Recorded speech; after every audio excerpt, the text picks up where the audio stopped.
बहुत समय पहले की बात है। एक छोटी सी बस्ती में एक मूर्तिकार रहता था। वह अपने काम में इतना निपुण था कि उसकी बनाई मूर्तियां देखकर लोग कहते, ये तो जैसे किसी देवी देवता ने खुद बनाई हो।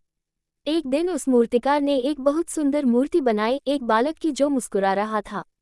उसकी आंखों में चमक थी, जैसे उसमें जीवन हो।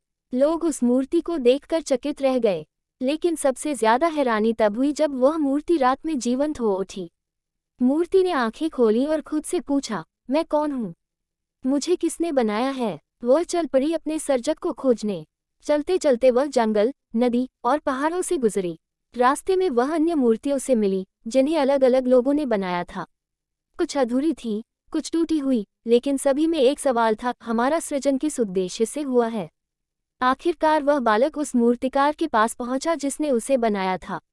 वह भाव विभोर होकर बोला, क्या तुमने मुझे बनाया है? मूर्तिकार मुस्कुराया और बोला, हाँ, लेकिन मेरी कारीगरी भी उस परमात्मा की प्रेरणा से है, जिसने मुझे ये हुनर दिया। असल में तुम्हें परमात्मा ने मेरे हाथों से बनाया है। तुम सिर्फ मिट्टी नहीं हो, तुम उस दिव्यता का अंश हो जो हर एक में बसती है। बालक की आंखों से आंसू बह निकले, लेकिन वो आंसू दुख के नहीं, आत्मज्ञान के थे।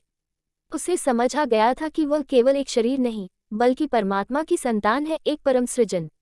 उस दिन के बाद वह बालक जहाँ भी गया, लोगों को ये सिखाता रहा कि हम सब विशेष हैं, क्योंकि हमें परमात्मा ने अपने हाथों से बनाया है।